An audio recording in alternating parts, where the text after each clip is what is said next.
নোয়ারাইলিয়াতে camera সব রেখে দিচ্ছে, মোবাইল দিয়ে ভিডিও করতেছে। This is the Cactus Auto. I'm from Bangladesh. Bangladesh? Yeah. আমার আসলে এখানে আসার কোনো ইচ্ছাই ছিল না, আঙ্কেলই আমাকে পরামর্শ দিল। আমি কিন্তু ময়ূর দেখতেছি, এই ভাইকে বললাম যে একটু লিফট দিবেন কিনা, তো উনি নিয়ে যাচ্ছে। স্যার উইলিয়াম গ্রেগরি, তার নির্দেশেই মূলত এই লেকটা তৈরি করা হয় 1873 সালে। সময় আছে হচ্ছে 45 মিনিটের মতো। এই হচ্ছে সেই সোনার হরিণটিকে। আমি জানি এটা রিস্কি, কিন্তু এর থেকে ভালো সিট এই মুহূর্তে এই ট্রেনের কোথাও পাইনি। বাংলাদেশি হয়ে যদি এইটুকু না পারি তাইলে কেমনে কি ভাই? এদের সব এক একজনের বাসায় উঠাই দিয়ে তারপরে হচ্ছে আমি উঠবো। এল্লা একটু বেশি হিপক মনে হয়েছে, প্রচুর পাহাড়। এত বলি আর পাহাড়ে যাবেন, আর পাহাড় বলে আসবি না কেন? অবশ্যই আসবি।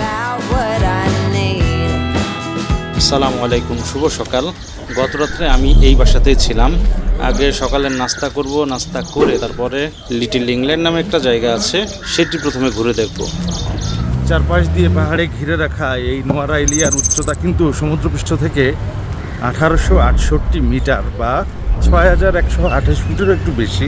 তো যার কারণে বছরের সবসময় এখানে ঠান্ডা আবহাওয়া বিরাজ করে এবং এটা কিন্তু চায়ের শহর নামেও পরিচিত।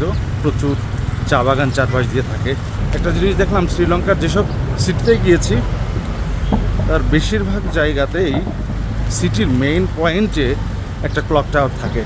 এই যেমন এখানেও একটা, এই যে ক্লক টাওয়ার। 1860-এর দশকে কফি চাষ ধ্বংস হয়ে গেলে ব্রিটিশরা পাহাড় জুড়ে চা চাষ শুরু করে এবং এর জন্য দক্ষিণ ভারতের তামিলনাড়ু থেকে হাজার হাজার তামিল শ্রমিক নিয়ে আসে। তাদের কঠোর পরিশ্রমে গড়ে ওঠে নোয়ারাইলিয়া।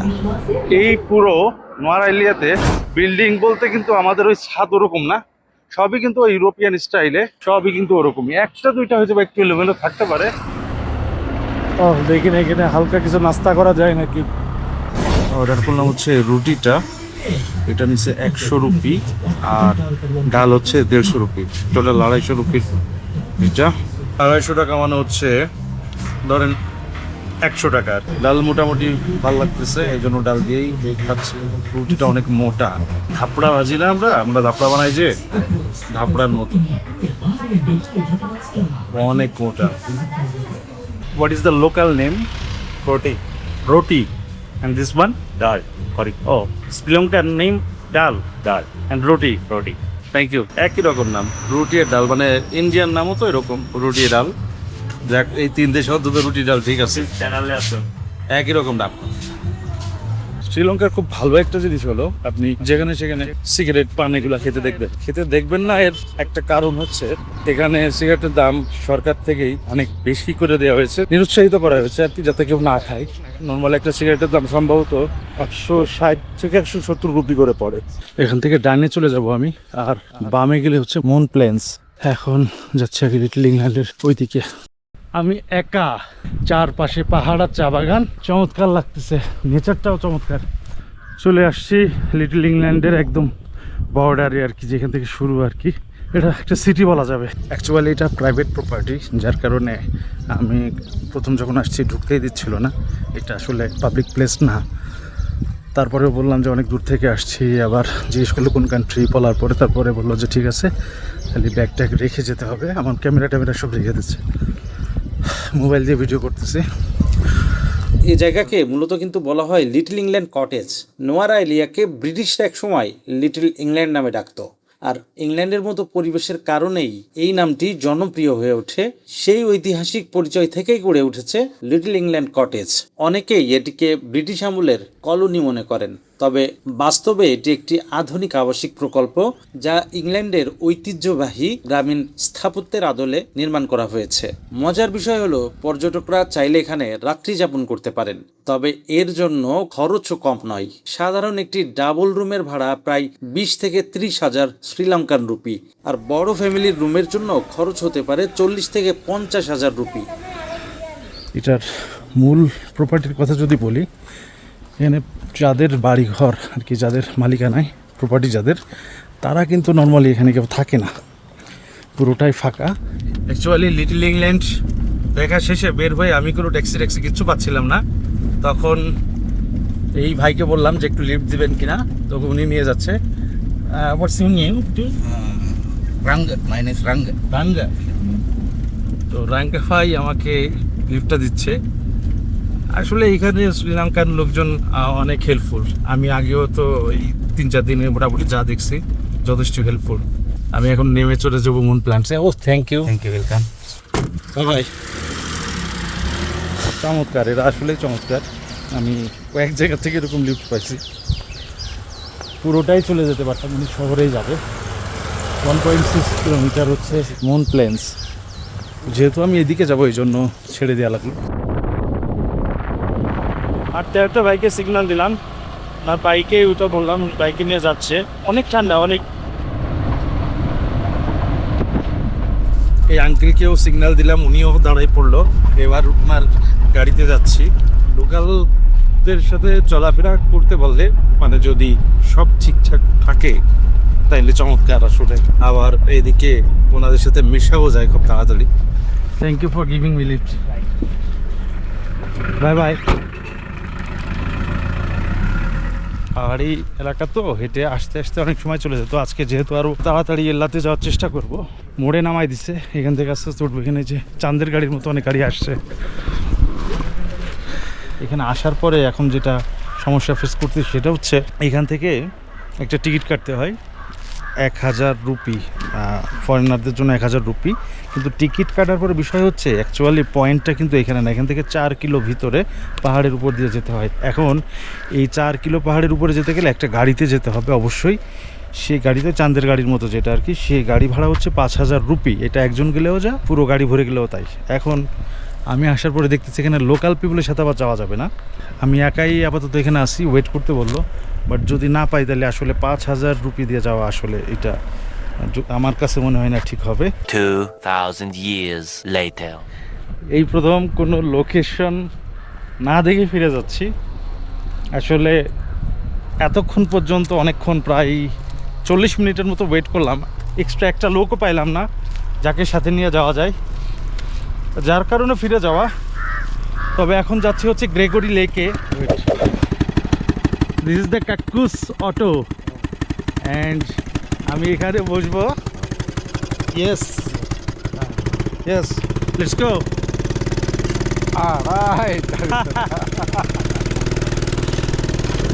এটাই তো জার্নির মজা। I'm from Bangladesh. Bangladesh. Yeah. What's your name? Munavira. Sorry? Munavira. Munabira. Oh. Munabira uncle. Oh. উড়ে উড়ে যাচ্ছি। আঙ্কেল বামে যাবে, আমি ডাইনে যাবো। যেটুকু যাওয়া যায় এই জন্য সেটুকুর জন্যই উঠলাম আর কি। Okay, stop here. Okay, thank you uncle, bye bye. যেহেতু যাইতে পারলাম না, মনের দুঃখকে কিছুটা সুখে রূপান্তর করি এইভাবে। এক গুচ্ছ বক, ওয়াও।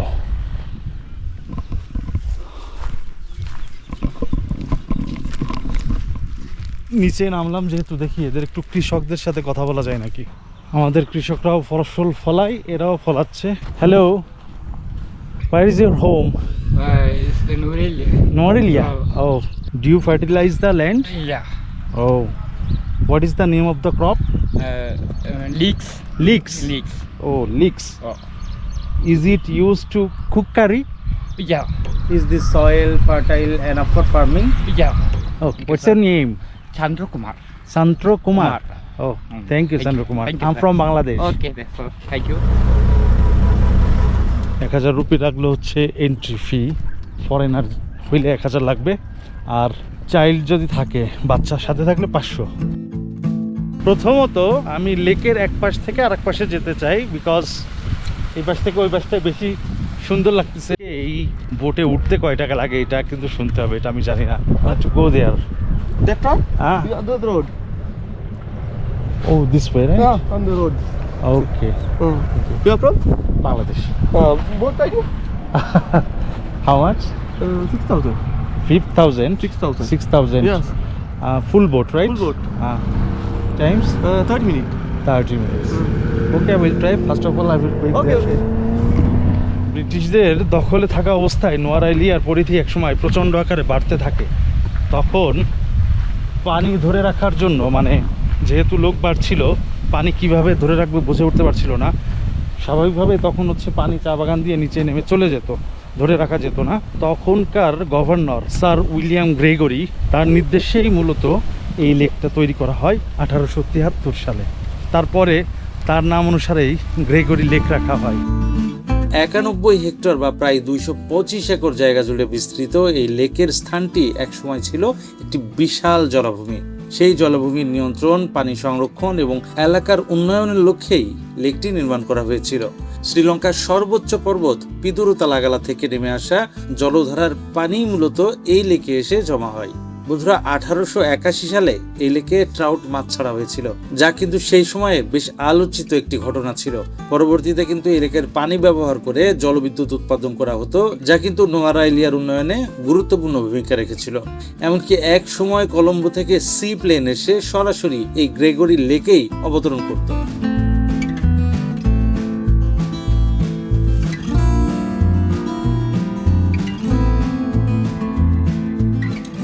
চলে যাব এখন হচ্ছে নোয়ারা এলিয়া স্টেশনে। ওইখান থেকে এল্লার ট্রেন ধরে তারপরে জার্নি শুরু করব। সময় আছে হচ্ছে 45 মিনিটের মতো।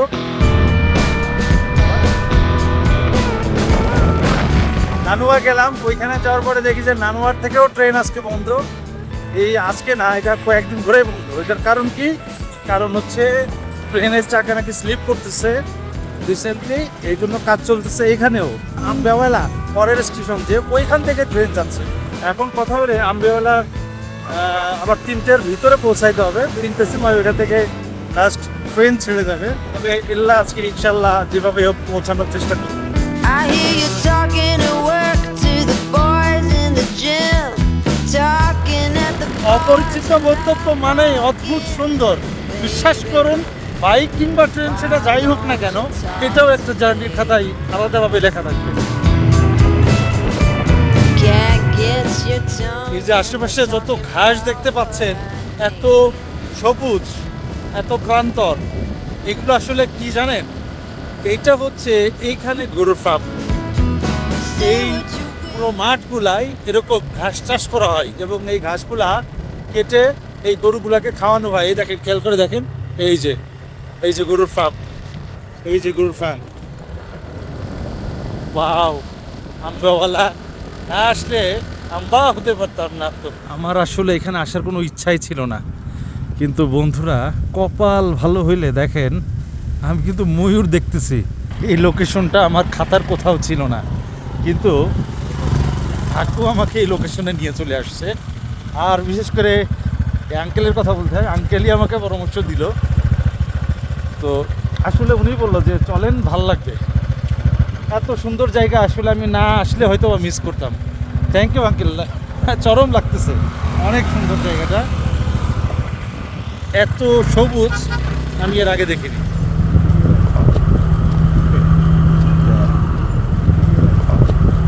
I want to go Ella. One. This is yours, right? 250 অবশেষে পাওয়া গেল ট্রেন। যে অবস্থা নিশ্চিত ছিলাম না ট্রেন পাবো কিনা, যাই হোক সেকেন্ড ক্লাস টিকিট পেলাম। এটা হচ্ছে আমার বগি, এখানে উঠবো সেকেন্ড ক্লাসে। এক্সকিউজ মি, সব বুক হয়ে গেছে। স্বাভাবিক, সময় নাই যেহেতু বুক হয়ে যাওয়ার কথা।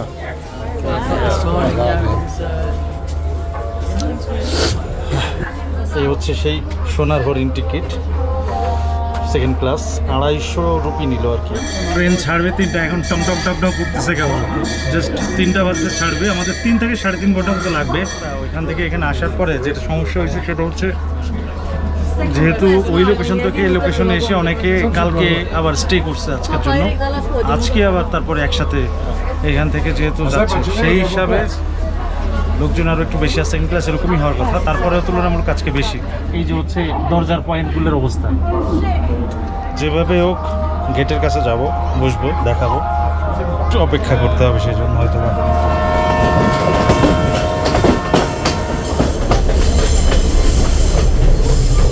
শুরু হয়ে গেল আমার ট্রেন জার্নি। খাম্বা হয়ে কতক্ষণ দাঁড়ায় থাকবো জানি না। আমি তো এই শ্রীলঙ্কার একটা মানুষই দেখিনি ঠিক মতো। এত টুরিস্ট রে বাবা।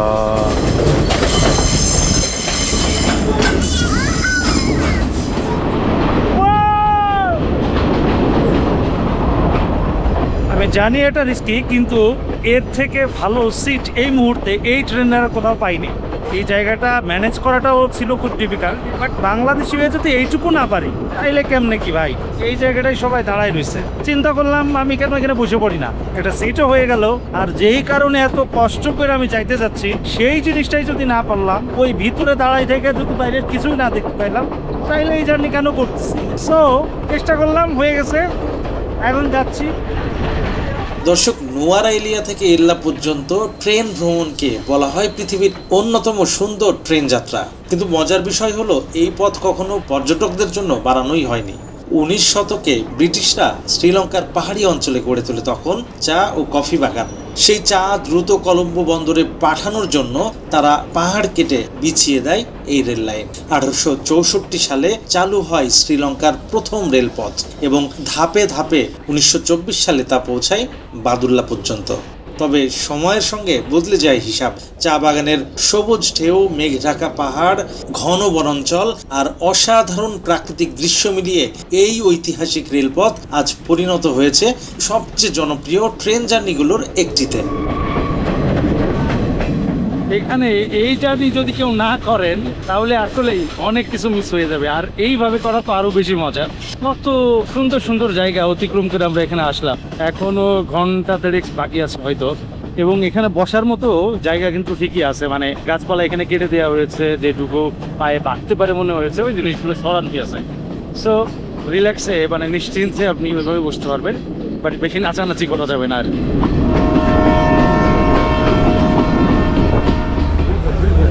এত টুরিস্ট দেখে মনে হচ্ছে পুরো এল্লা ভরে গেছে মনে হচ্ছে। আজকে হয়তো বা কোনো হোটেল একদমই ফাঁকা থাকবে না, যদিও আগে বুকিং দিয়েছিলাম, কিন্তু তবুও যদি বুকিং দিতে না পারতাম না জানি আজকে রাস্তায় থাকা লাগতো না। খালি একবার লোক দেখেন, মানে সব মনে হয় ট্রেনের পুরোটাই মনে হয় এই লাইনে বেরিয়েছে, পুরোটা হচ্ছে একদম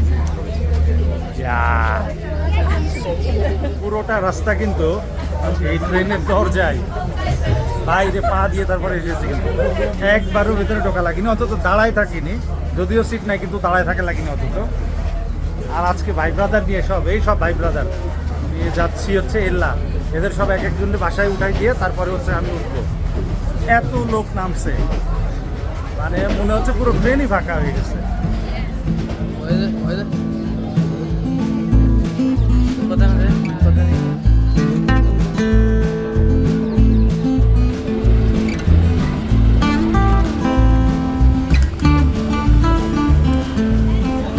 এল্লা রেল স্টেশন থেকে এল্লা সিটির দূরত্ব 100 মিটারের মতো।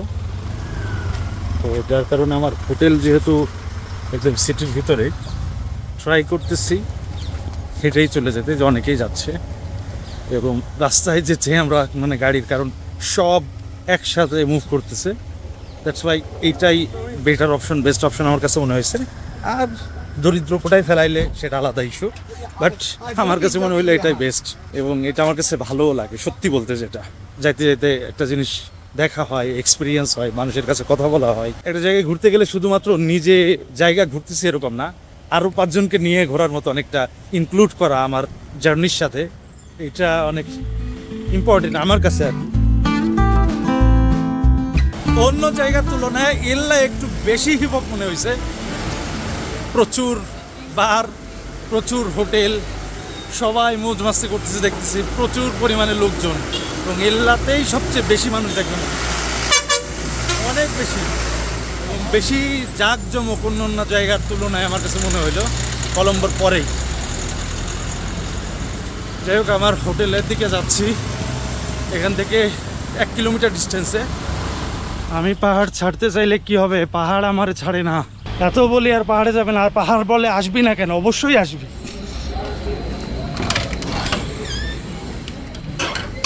দিনের শেষ ভাগে অবশেষে পৌঁছলাম এল্লার হোটেল রুমে ঢুকতেই আমি অবাক, এত চমৎকার রুম। বন্ধুরা, বাংলাদেশি টাকায় মাত্র 850 টাকাতে আমি এটি বুকিং দিয়েছি। মজার বিষয় হলো পাশে রাখা আছে বন্ধুরা কিউট ছোট্ট একটা ডিপ ফ্রিজ।